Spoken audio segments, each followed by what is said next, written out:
So when I was a kid, I was good at selling things. Like whenever we would do the gift wrap fundraiser for the school or have to raise money for a trip, I would always I remember one trip that we did, I not only sold enough of whatever we were selling to pay for my trip, but I sold enough to pay for 3 other kids' trips. And I'd get little jobs. When I was in high school, I got a job selling these air purifiers. And it was kind of, y'all remember, it was this thing in the 90s. There were those electrode things that would make the dust kind of fall out. Right. And I got a job with this guy selling those. I was 16, 17 years old.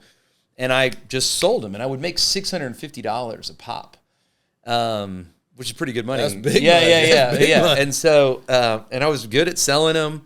And I remember one summer, making a lot of money selling these air purifiers, but then I kind of had this moment of clarity where I was like, I don't know that I really believe in this product. I don't know that I really believe that people actually need this, that I actually believe. And that's a big problem. Yeah, that I actually believe in what I'm selling. And so I just kind of started off doing this because it was an opportunity to make money, and I knew the objective was to sell them. But I had this great moment of clarity to the point where I quit doing that.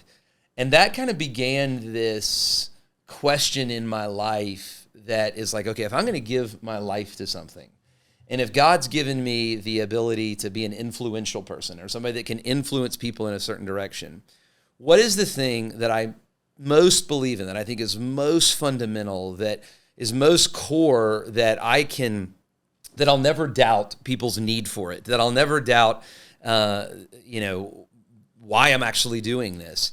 And, there was other experiences along the way, but that is what ultimately led me to Christian ministry. This was the one thing that I believe, okay, at the base level, people need a house, right? People need a job, sense of purpose, but people need a relationship with God. And if I can give my life influencing people to know and to love God, and I would say to receive his good plans and purposes for their life, that's what I want to give my life to. So I think that idea of entrepreneurship and the ability to sell something or the ability to influence people in a certain way is actually a big part of my story in terms of what led me to Christian ministry. Wow. Hey guys, Steve Beecham, welcome to another Beach Talks, and we've got Jason Dees with us today. He's pastor of Christ Covenant Church down in Buckhead. And I thought it'd be nice to have him come on and explore church as a business, church as a purpose, and how that can some things that they're doing in church that might could help us in our business or our personal life. So, Jason, thank you for being here. Great to be here, man. I love your setup here. We call it Garage Safari. We got I could hang out here all day, animals, man, and everything. Yeah.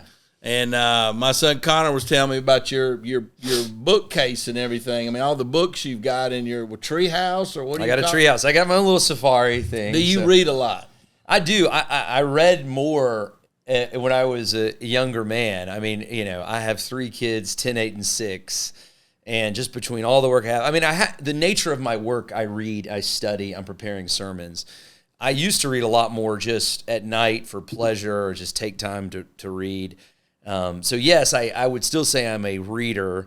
But just the nature of, last night I was at the ball field till 8:30. The nature of parenting 3 kids and all the busyness of life, I have less time for that in this particular moment. But no, I love the written word, brother. So one of the things, when I wrote my books and I started doing speaking and stuff, and I'd have to build a speech, and pretty much I kind of feel like I'm the same as a musician, the Doobie Brothers play, and they play the same songs every time. So it's kind of like that when you're speaking and you're writing about your book. But I'm always fascinated how pastors, it's like you got to have 52 different messages. Now you can say maybe 40 different messages because Easter's Easter and Christmas is Christmas and stuff like that. How do you go about saying, this is what I want to talk about on Sunday? How do you do that process? Well, I have a process. Obviously a lot of times we're working through books of the Bible. So right now, series kind of. Right now we're working through the book of Exodus. And so now I'm not preaching the whole book of Exodus, chapter by chapter, but we're looking at it in terms of, you can understand the story arc of the whole book I'm preaching in 11 weeks. And so then I have those texts that, help. So I start with the text. I mean, I'm starting with, this is the text, this is what God's revealed.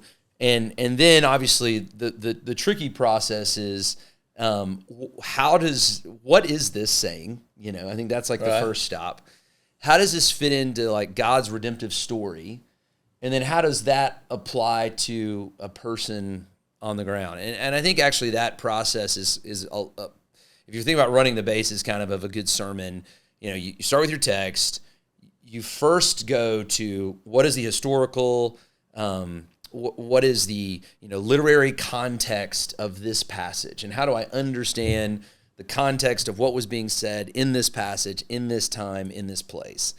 Then from there, I can understand that idea, that story. So I've started to work on, I'm actually not preaching this week, but I'm kind of thinking about my sermon for next week, okay? And it's an easy one. This is a softball for the next step, but it's the story of the Passover. Exodus 12, where God visits the Egyptians. It's an incredibly powerful passage. God visits the Egyptians with this plague of death to the firstborn child of every household. But of course, the Hebrew people are all spared. Those that have the blood of the lamb on the doorposts of their house. Okay, so at dawn, or at dusk rather, the Hebrew people would sacrifice a lamb. They took the blood of the lamb. They spread it on the doorposts of their house. And at midnight that night, judgment came. But if you had the blood of the lamb on your house, you were spared from that judgment. Okay, so that's what's going on in history. And of course, there's a whole historical context there. But now I want to fit that within God's redemptive context, to this bigger picture of how God is redeeming the world. And again, that's an easy one. That's a softball because, again, Jesus Christ, the Lamb of God who takes away the sin of the world. And if his blood is applied to our lives, then we don't have to fear God's judgment. We have fellowship with God as his covenant people that he has blessed. And so now from this kind of redemptive context, I can apply that to an individual, to how does this bring that to them? How does this now speak to us? Yeah, right. Where are you? Is that key? Do you know the Lord? Do you are you in covenant relationship with God? Like when the midnight of judgment comes, like are you ready to face the Lord? Do you know that the redemptive work of Christ has been applied to your life? And so now we can kind of push that into a response for our people. So that's kind of my little. That little diagram that I just drew in the air here is a little bit of how I try to think about preaching a text. Now, sometimes we're not working through a book like that. Like we just did this series, You Have Heard It Said. And that's what I call like more of a discipleship-oriented sermon series where I'm trying to think about, okay, where are my people? What are the real questions they're asking? And how can I just help them apply the Bible to that? So it comes out of a text-by-text kind of analysis, or what I would just say like more of a pastoral analysis of like, what are the actual questions that my folks are dealing with that they need help on kind of right now? So how do you know that? Well, we have, 21 elders, and our elders are in touch with all of our members. So Christ Covenant has about 1,000 members. Do y'all meet to talk about it? We meet and talk about it. And so, and sometimes we talk about it formally. Most of the time, it's informal, right? Hey, so-and-so's dealing with this. Or a lot of people have come to me recently asking this question. Or, a lot of people are talking about this right now. What does the Bible say about this? So you're just picking it up through life in the body, through, the relationships that I have with guys like your son. I think that's awesome because I think a lot of people in business, they're thinking about what they want to sell and what they want to talk about. They're not really thinking about what their customer wants, right? What the need is of the customer. Because ultimately, I think that's one of the reasons why somebody like you has done a great job of growing a church is because I can go in there on Sunday and go, oh, that touched me today, or that was something I needed today. And I think a lot of churches aren't doing that, right? They're just preaching it and they're saying it, and they're not really thinking about their customer. In one sense, you and I are kind of doing the same thing every week. You don't control LIBOR. Those things are set. Right. Those things are out there. And there's products that are out there, and what you're trying to do is the product that's out there that's a set, real, true thing.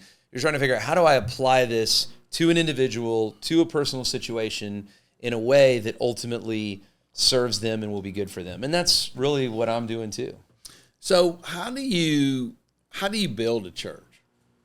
Well, that's a great question. I mean, so my story, my experience, I have only before this is my first startup, kind of thing. That's awesome. Before this, I was more of a turnaround guy. I went to a small little country church that just needed a breath of fresh air. And I was in seminary. I pastored that church, and it was an amazing experience for me. I went to a church in Covington, First Baptist Covington, that, the church it had gotten into massive debt. The only reason they hired, I was 26 and single when they hired me. So this will just show you how desperate this church was. And it wasn't because I was good. I was the only guy they could afford, right? I mean, they were broke. They needed direction. They needed something. And so, they took this Hail Mary to hire this guy, and the Lord blessed it, and it worked. And we were able to reestablish vision, rewrite the bylaws, kind of change their order of structure. But really, fundamentally, it was centered on what we just talked about, the preaching of the word. Like when people get centered around the Lord and a love for the Lord and what God has revealed, and they understand it, and they realize, okay, God, the God of the universe is actually speaking to me. There is an enormous excitement and stability and peace and sense of vision and unity that comes from that. And so that's been my experience. Then I went to Birmingham. It was kind of the same thing. It was a turnaround situation. But coming here to Atlanta to start Christ Covenant, I mean, you just get started. I mean, like, how do you build a business? I mean, all right, but you got to jump in the lake, right? Right, you got to yeah. jump out there. What got you? What made you say, you know what? I really what need made to go me do make this jump? Yeah. What was the trigger for that? Well, I mean, I hate to sound too spiritual here, Steve, but I mean, I really had a sense of calling toward it. And again, I think that's not just true for pastoral ministry. I mean, people can get a calling for a lot of things. I think right? so. And I would, and it's the whole point of the story I told earlier about the air purifiers. Like, what is the thing that you are passionate about? Yeah. I mean, even to your business, finding people. I mean, how amazing is the mortgage industry? I mean, I love my house. I love living in it. It's where my kids are being raised. It's where, I have these amazing experiences. I have friends over.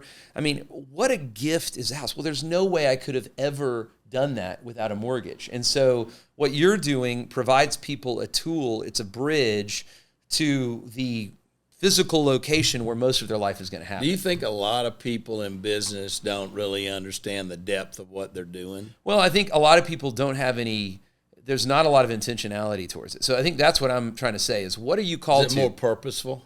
What are the things that you're good at? What are the things that you're passionate about? What are the things that you believe are going to I would say, like, build and cultivate culture? I mean, in the very beginning of the Bible, what is the first thing that God says to Adam?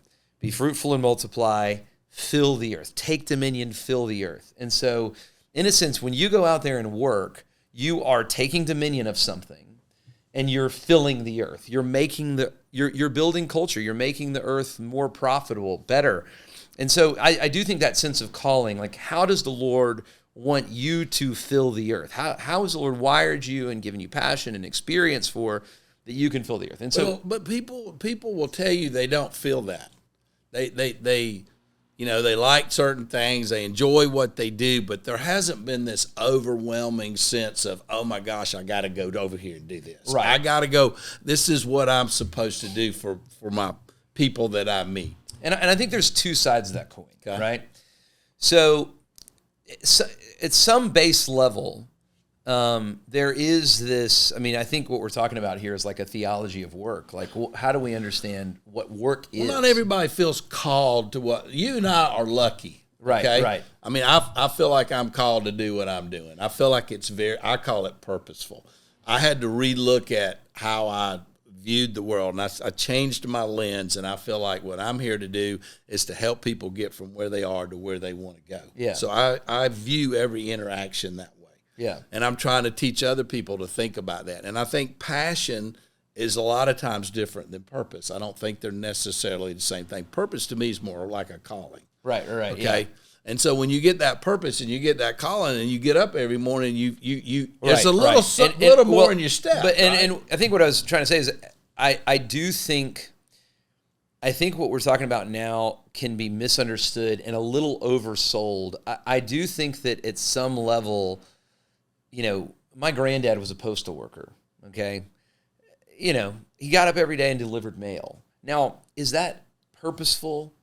Can be. Of course it is. I mean, it's correspondence. It's how you connect with the world. It's Right. how people pay their bills. It's how commerce happens. Like the mail is an incredibly important part of our lives. And it's human touch, it's interaction. I mean, the written word. I mean, how amazing it is to get a letter. So in a sense, he had a part of all. It's college acceptance. It's you got this new job. Yeah, I mean, think that's of awesome. all of the interactions that happen through the mail. Of course, it's purposeful.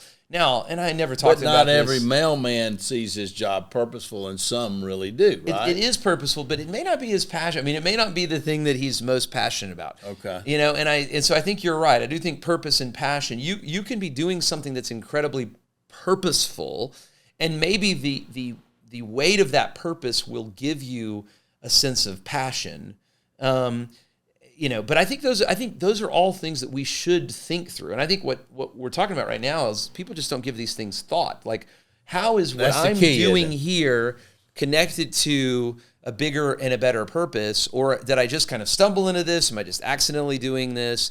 And I think once it's to the point of the air purifiers that I was talking about earlier. I was making a lot of money, but I realized, like, I don't really believe in this. And of course, I was a kid in high school, so I had the freedom to quit doing that and obviously to get a different job. But I think that's the kind of thing that I would hope that your listeners are thinking through. Like, can you connect what you're doing to a purpose that you really believe in? I think if you can, passion seems to grow. But I also don't think that your work has to be, your main passion. I mean, some people, they have a job that's a good job that supports their needs, and they're really passionate about a place where they volunteer. They're really passionate about, their local church where they serve, and, they can support that because of their work. I mean, and I think that you want some passion in your work, Right. but you may have passions outside of your work, and that's not a bad How do you thing. discover your passion and purpose? Well, your passion, I think, is pretty simple. It's just things that interest you, things that excite you. A lot of times, I think it's things that bother you. Actually, That's interesting. I can make this better. A lot of okay. times, it's the things that bother you are the things that you may be being called to. I don't know if you ever had a moment where you looked at the mortgage industry and said, "This could be done in a better way." No one's doing this the way We do that every day. yeah, no one's doing this the way that it should be done, and I think that can be related to your particular passion or your You can particular take a calling. pain and try Right. to figure out how to work it out. To me, purpose is what I'm doing lined up with God's greater purposes for the world, and if it is, then I can find purpose in things that, again, I don't necessarily really like to do. I don't. I mean, some guys love yard work. I don't really love yard work, but I believe that God has called me to keep an orderly household, and so that's something that I'm going to do, and I'm going to make sure that my house is in order because I believe that pleases the Lord, even though it's not a passion of mine particularly. It's a reflection of what I believe pleases God, and so I think that you can have this sense of, I mean, the idea on purpose is what I'm doing, does this align with the things that God delights in and that God is for and that God has created the world to be? And we were just talking earlier about a culture. Like when people have that mindset, people are going to do business honestly. You're not going to have a lot of industries that are really only exist to corrupt the human soul. I mean, there are whole industries out there that are just totally based on I think of a strip club industry or pornography industry or whatever. Like what is the purpose in that? It really, if you kind of connect it only leads to the destruction of families and addictive attitude behavior. I mean, things that are ultimately destructive to people. Yeah. But of course, those industries exist because they're very profitable. They make a lot of money. There are customers. But if that's the only thing that you're basing, what you're doing your life on is there going to be customers out there? Well, yeah. I mean, there's going to be customers to a lot of things that don't ultimately, make the Lord happy or delight the Lord. And I think that when what I would hope that the people in my church and obviously people in our community, as they're thinking about the things that they're called to, they're doing in life, are these things that are reflective of God in some way.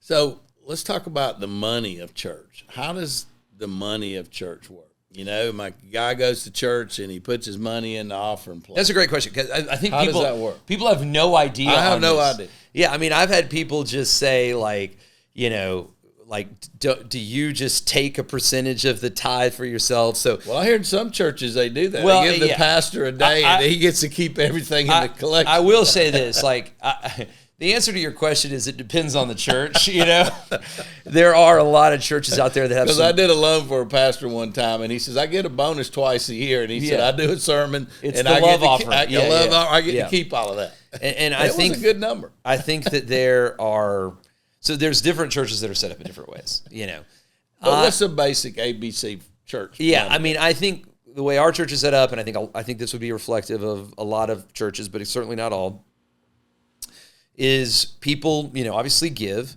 and that goes into, you know, a pile of money that's ultimately overseen by the congregation. We are a congregational church. Now, the congregation appoints a finance team, and so we have a committee of 7 people that help to manage, and then, of course, we have church people, and so that team and the church, and then with input from the congregation, we create a budget, and we have goals in that budget. So, you know, we want to give at least 10 to 15% to missions, things outside of our church.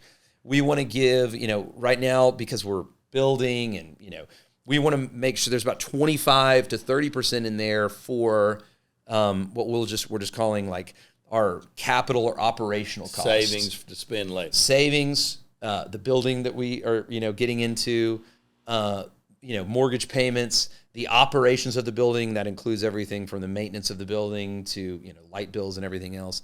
So that's about 25 or 30%. And then we have you know, we try to keep our personnel costs 40 to 45%.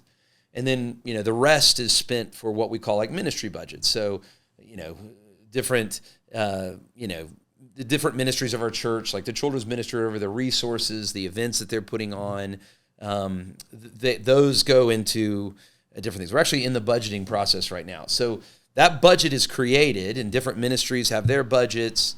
Some things obviously are just kind of set, like we're talking about, like, you know, the mortgage payment is, you know, that's a number. But a church is probably no different than a business. When you're starting out, your money's going different places than when you've been around a while and you got money coming right. in. And so obviously those percentages that I just gave you have changed, you know, as you grow in the 5 or 6 years that I mean, early on it was much more highly personnel, because we didn't have any money, and I was, you know, needed a salary, right? And I was about the church's only major expense. But obviously now we've hired a larger staff. We're doing more missions work. We didn't have a building early on. I mean, so there's decisions that the church has been making along the way. But we've kind of established some, like, you know, I would say the congregational input is more establishing those guidelines of this percent for this percent for this percent for this.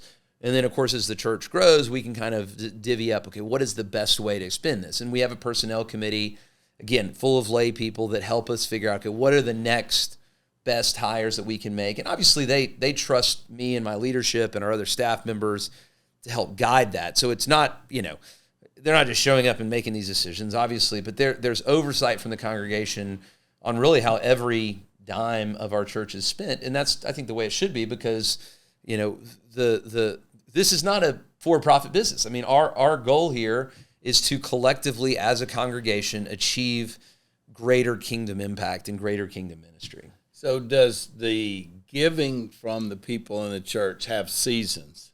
Like, you know, in the mortgage business, the spring and summer is better for us than the fall and winter. Does that same thing happen? I mean, it's not like it's the same money in the offering plate every week, no, right? No. It'd be good? Nicer if it was that way, right? Budget it'd be easier to cash flow, right? No, I mean, you know, December, end of the year is obviously, I mean, December might be as much as 2 or 3, you know, 3 or sometimes even close to 4 months. I mean, you can get. So December's big. It's a big month. And then, and that's just because a lot of people. What's the worst month? A lot of people, that is how they give. they give, like, they don't give throughout the year. And then bam. And then, because they're just kind of, that's how they manage their money. And, we have a lot of people, especially kind of the more higher capacity givers that give through a donor advised fund, those kinds of things. So a lot of that comes in late year. The worst months, are usually kind of your midsummer months. People on vacation. But you know what? Our church, and this is kind of the new way, and we don't even have like a time where we pass the plate. I mean, because everybody basically gives online. Now, we talk about money, and we so you don't make pass it a point. the plate. We do not pass the plate. Now, we have an offering box that you can put your money in on the way out. But, I mean, it's an expectation of membership. We're not gimmicky with it. I mean, one of the big principles that in 2 Corinthians, Paul talks about each one should give as he's decided in his heart. And so the way that we say is like, look, the way that you should do this, generosity, is and this is kind of, we're getting close to the season that people should start doing this. When you start thinking about 2023, you should say, okay, what are my goals for 2023? So, I want to save this much. This is going to be my living expenses, and I want to give this much, and set a goal for it, and then create a plan to achieve that. But that sounds like if people are doing that, maybe and I would assume that's happening with other churches, then what I'm thinking is that's going to give you a more consistent cash flow. It does, because people are going to say, I'm going to give you $1,200 this year, so I'm going to give $100 a month. So it's a little. Is it more consistent? It does, but than it used to be? Way people make money these days, I feel like more and more people, especially in a city like Atlanta, the way people make money is not, there may be a salary, but there's also big slugs here and there. Yeah, I get a bonus, or they get a bonus, or there's my grandmother died, or something. That's like right. And so it's those things that create the divergence. But we have most of the months are pretty consistent, and then there'll be a month where there's just a big hit.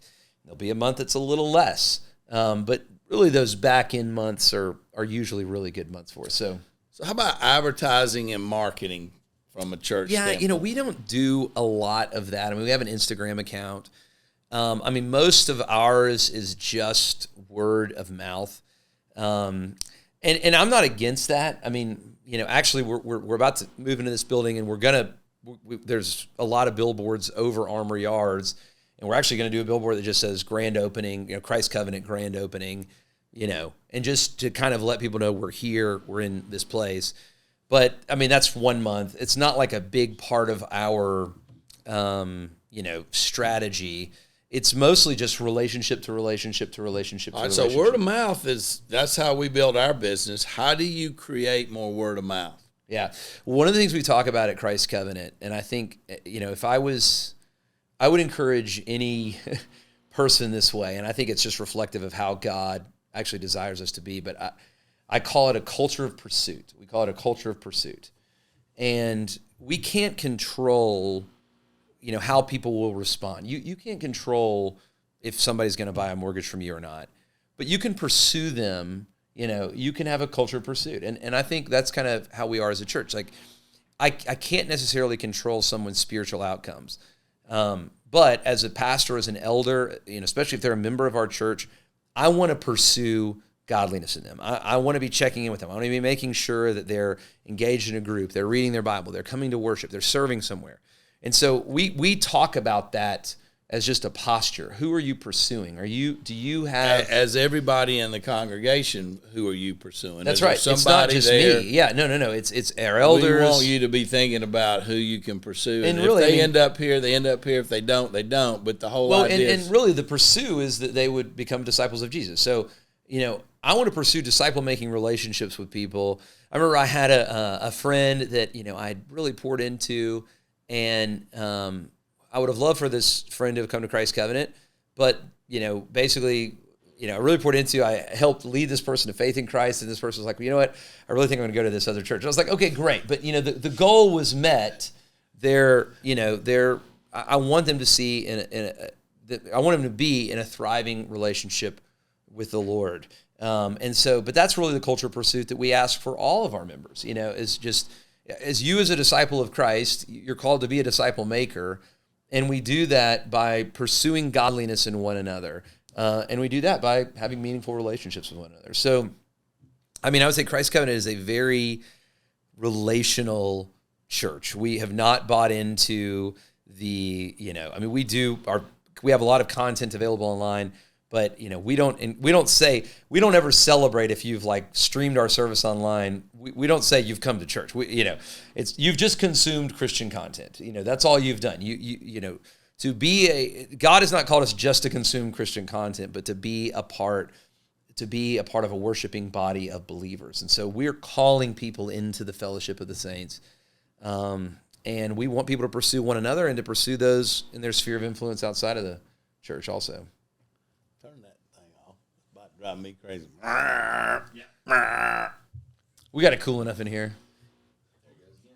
Luckily, I can barely hear it. So That's good. It's good. Okay, I want to know about relationships, and you're how do you go about developing relationships with people? I mean, it's the same thing. I mean, you ask how you get a church started. You take somebody to coffee one day. You take somebody to lunch, and at first, all you have is a vision. It's like, hey, we're trying to start this church, and it's just like everything else. They at first in the early days, people would say, "Well, I'll pray for you," or I'm wishing you the best. Yeah, let me know how that goes, right? Yeah, and I'm sure you had that too when you were building your business. People say, "Well, let me know how that goes. I'm happy for you. Good job." But I'm going to keep doing my mortgage shopping with this established company over here, right? And I think I had a lot of that in the early days of Christ Covenant. But it was mostly my whole day was, I'd get coffee with this guy, get lunch with this guy. Now my day is out marketing, trying to build relationships. Just building relationships, which is what everybody does. Now my day is much more organizational management. I mean, I'm still building a lot of relationships with people, but I'm leading a staff, I'm leading a team. There's an organization that's been built out. It's the to or the through. It's still all about relationships. To or through. Yeah, I used to be able to relationships to people. I was ministering to people. But now I'm having to minister through people. We've built a staff. We have elders. And so it's the same thing that you're doing. I mean, you've hired a staff. That's pretty cool. I hadn't thought about that. So, you do a loan to a person, and then maybe you stay in contact with them through the relationship to go through them for them to introduce you to other people. Or for you, hiring other mortgage brokers underneath you that you're working through. And those people are ultimately representing the company that you're trying to build here. And so... But yeah, in those early days, I didn't have any proof of product, right? I mean, there was, I didn't really have a worship service people to come to. It was like, hey, help me get this thing started. So getting people to buy into what we're trying to do was really hard early on. Now, of course, like people come, they worship, they see the experience they're in. It's and so I'm not having to do that. I mean, people are coming, and you don't have to do that anymore. But that's how, in those early days we got started. And I would say, like, if you're, you try to help people to make the next step, here's how you know if you're going to be better as an entrepreneur, as a leader, or just as a part of an organization. And one's not better than the other, right? I mean, I think we can celebrate entrepreneurship. I mean, I think some people, they make a mistake. They actually are a part of a great organization. They should just stay there. They're serving well there. They're doing what we just talked about. They're filling the earth through that. It's it really comes down to are you really willing to be like the one who takes responsibility for the success or failure of this organization? I mean, to me, leadership is so much about willingness to take responsibility. I mean, kind of the buck stops here deal. Exactly. It's like, am I really willing to, for this thing to fail?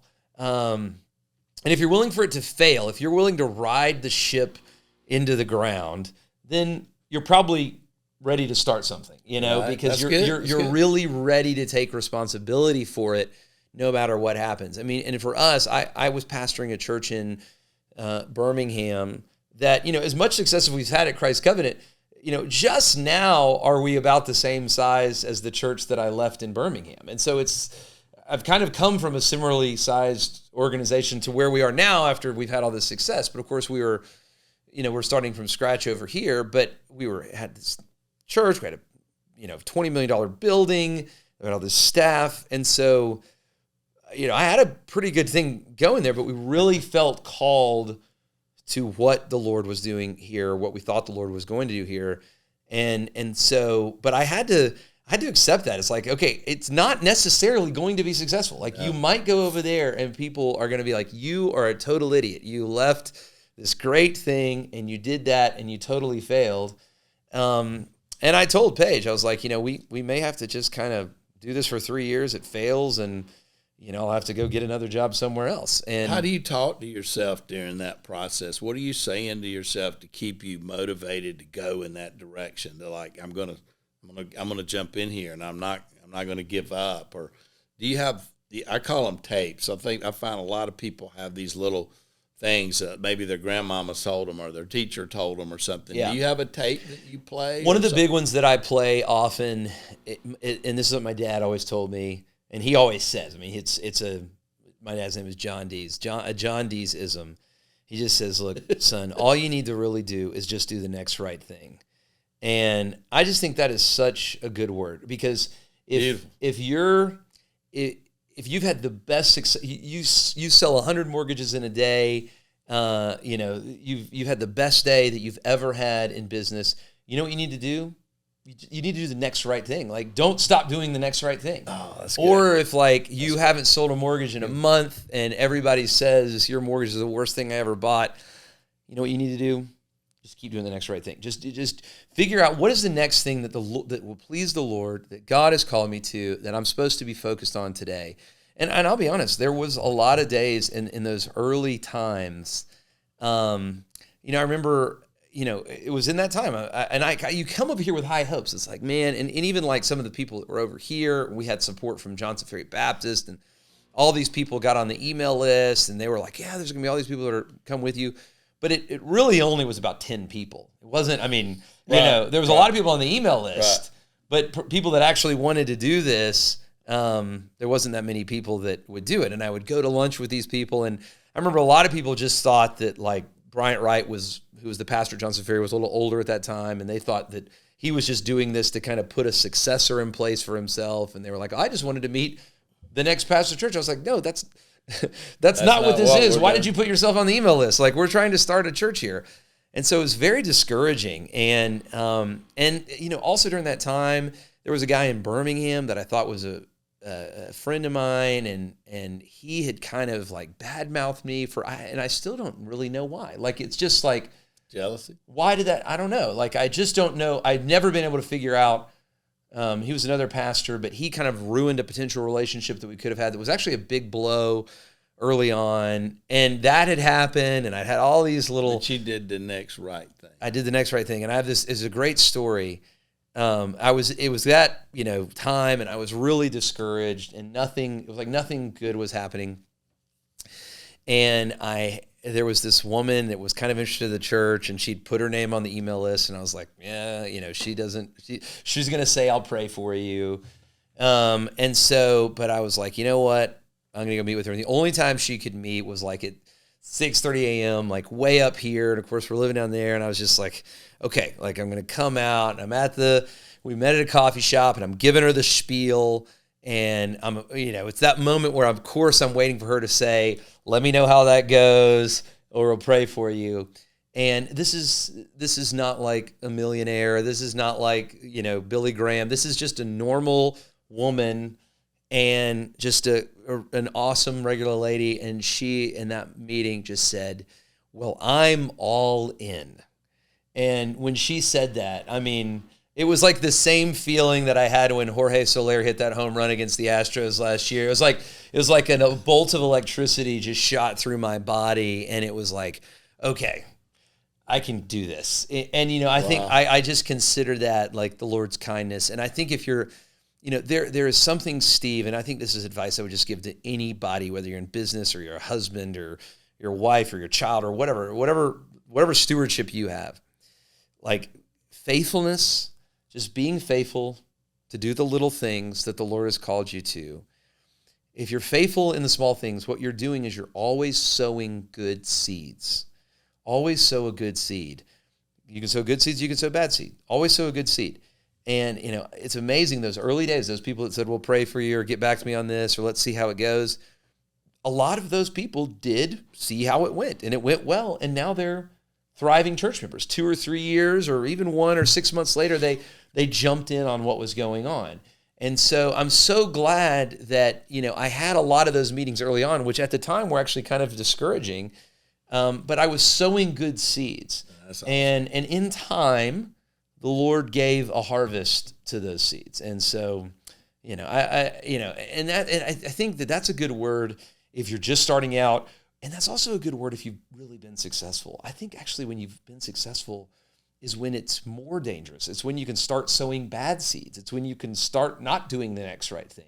It's when you can kind of like slack off on. You get complacent a little bit. And the things that, like, there are some things that you just have to do that make Hometown Mortgage work.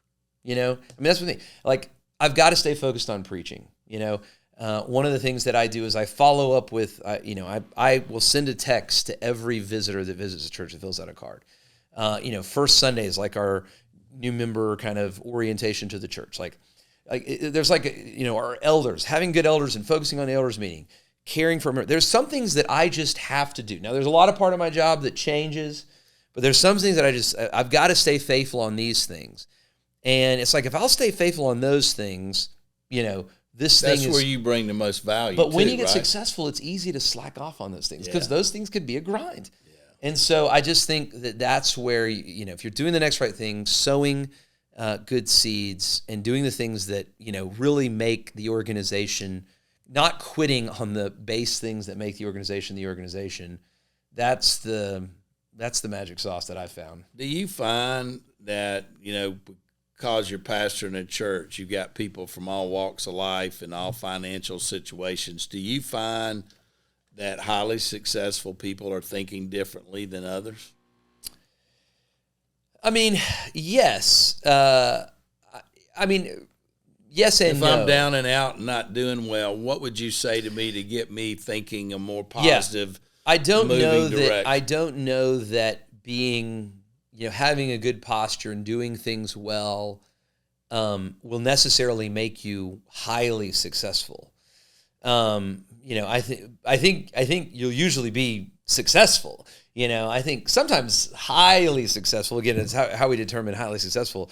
It's sometimes just luck. You were at the right place, the right time, you got into the right thing.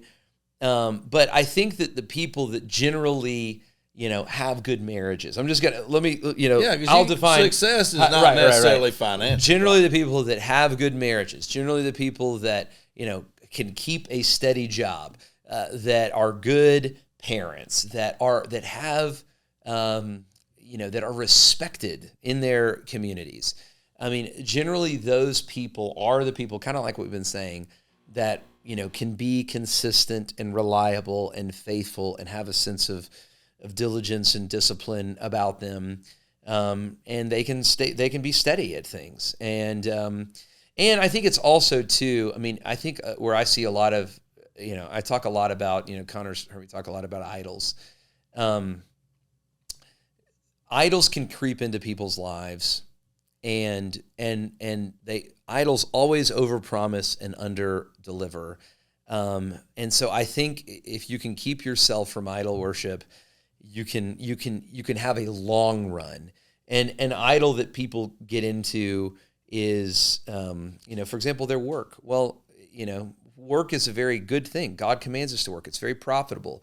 But if your work becomes the thing, then you know what you'll do? You'll always shortchange your family. You'll shortchange your church. You'll shortchange your community. You'll grow proud if you're successful, or you'll grow incredibly discouraged if you're not successful.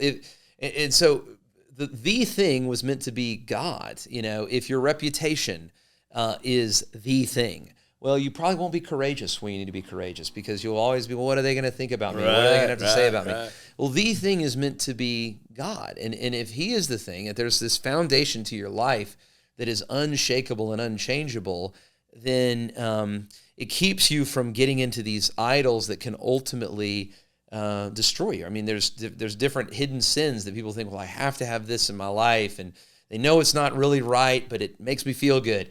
And again, if that becomes the thing that everything else kind of serves, those are the things that, like, it's the slow leak that creeps over time, and that's things how I see people really make a mess of themselves. And so the highly successful people are the people that are centered on the Lord and that are faithful. And there is just something about the wisdom of God that, again, you don't have to be highly successful, how we're saying that, but it will lead you to have what I like to use the word flourishing. It will lead you to true human flourishing. And you can truly human flourish and never make more than $50,000 a year or whatever. Right. Or you can be totally miserable and have no joy and peace and make $5 million a year. Right. And so I think that we in America oftentimes like think about, business success or money wealth, and that is what is flourishing. And again, I don't think that that's unimportant, but true human flourishing is so much more than that. What about community? The community's huge at a church, right? Sure. Creating a sense of community. How do you do that? How do you go about doing that? Well, I mean, I think people, when they start to have, C.S. Lewis said that friendship is the most unnatural of all the loves. And what he meant by that is, since like a father-son or father-daughter, mother-daughter relationship is biological. Like you take care of your child because they're your child. Or, a marriage, there's physical attraction. There's a sense of like biology involved here. Friendship or your business relationship, the people that you're friends with in business. Well, there's a sense of, we're getting something out of this relationship, right? And so I'm surviving in this friendship. There's no like immediate good to it, Right. It only exists because you want it to. Yeah, because you want it to, and because there is something right, and I would say God designed that man was not meant to be alone. And I would say for busy guys, there's a lot of guys in my life stage. I got 3 kids, got a busy job, I got all this stuff going on that never make time for real community with other people, and they have to be pushed to do that. Really? And so I just think that is so important, but it's something that the Bible is always inviting us into. The Christian life is never meant to be lived alone. And I think when you find a community of people that are centered around the worship of God together, the mission of God together, there's an enormous sense of community that can be built in that and established. Actually, we were talking the other night about friends of mine that are Christians versus not Christians, and there's just something about when you have a common worship of the Lord, a common experience with God, a common love for His Word that knits you together in this incredibly powerful way. But no, I think I'll say this. I think a lack of friendship is one of the great problems for men and women, but particularly manhood. There's a lot of lonely men out there in their late 30s and early 40s, and they've got a sense of just emptiness because they don't have those refreshing and restoring relationships with other people. So do Bible studies and things like that help people create community? Is that why churches do those kind of things, Sunday school classes and stuff like that? Does that help you build the community? 100%. People get into those communities, they start, growing in Christ together, or they see themselves growing in spiritual maturity and in personal maturity. They're stirring one another along as the Bible commends us to do. And then they develop friendships beyond that, Right. And so early on in the church, I said, I want to have, I think that some churches, there's kind of no avenues to get connected to people. It's very hard to connect. Some churches, it's almost like over-programmed, where it's like, we want you to do this with this people, and this with this people, and this with this people. And I said, I want to have 2 things. I want to have like community groups, and I want to have friendship. There is a thing called friendship that's just, we're not necessarily meeting. We're together because we're together. We love each other. Yeah. And so now, but one of the channels to friendship, and it's not just Bible studies, even though that's a big part of it. It's people serving together. It's, when that's good. when people show up and go to Brandon Hill, a community in Clarkston, and go serve there, there's a friendship that just happens that when people get there early at Christ Covenant to put chairs out. You get to know people. It builds a sense of camaraderie that can ultimately develop into friendship. And I'll say this for me personally. My friends, my good friends are, along with Paige, are the greatest source of spiritual encouragement that I have. And I really mean that. And I'm fortunate to have a great set of friends, and that I do love the people that I work with. We have a great, I am friends with our staff. There's friendship among our staff. Obviously, some closer than others, but there is a great sense of, I would say, friendship at our church. I mean, I think it's one of the characteristics of Christ Covenant. But that's important to you too, right? Oh, it's incredibly important. Yeah. So since you've started the church and you've kind of been on your own, is there anything that you've learned or something new that's come about, maybe from spiritual growth or? Well, obviously I'd pastored before I came to Christ Covenant. So, a lot of, I would say, our system or understanding of discipleship was at least developed in my mind. Now, I've obviously learned a lot along the way, and I'm learning all the time from our elders, from other staff members. But I think one of the big things and I think this applies to any organization. So what is our goal? We're trying to make disciples, right? And so we want people to grow in godliness and spiritual maturity. And I think people come to us wanting to grow in godliness and spiritual maturity. And so the question then becomes, what is my next step, right? And so we have this little rhythms guide. We have these 9 behaviors that we really push people to. And these are kind of the expectations. Like, if you want to grow in Christ, corporate worship needs to be a big part of your life. If you want to grow in Christ and lead your family to love Jesus, family worship, a time of Bible study and prayer with your family is important. If you want to grow in Christ, your own personal devotion, time of your own personal prayer and Bible study. If you want to grow in Christ, you need to be generous. You need to love the Lord with your wealth. Where your treasure is, your heart will be. You need to be in community, as we've just talked about, have real, meaningful community relationships. You need to be serving somewhere, giving your time, energy for the broader body. You need to be sharing your faith, building relationships with other people that don't know the Lord so they can come into faith. Blessing the city, which is kind of our justice and mercy ministry. How are we being good neighbors to our community that we're in? And then obviously reaching the world. How are we part of church planting and the broader expanse of the gospel in the whole world? So those are, I just listed, if you're keeping up, those are the 9 behaviors that we're always kind of putting before our people and saying, what does this look like in your life? How are you taking the next step in your devotional time? How are you taking the next step in your engagement in the Great Commission or church planting? How are you taking the next step in giving? And so we're putting that before people, and that gives people a pathway, towards spiritual growth. Mm-hmm. I think a lot of organizations, they, if you want to create some, like a sense of synergy moving forward, people need to know, what is the next thing that's expected of me? What is the next thing that I need to do? What is the thing that I should be focused on here? And I think that's what good leaders can do, is give people a sense of clarity of direction and have a sense. I've often said a great leader is a person that has a good balance of system and opportunity, And so I think that a strategic plan is important for any organization.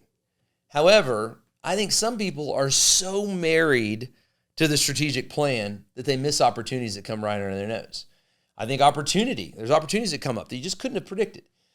That's also a very important part of leadership and a very important part of organizational health.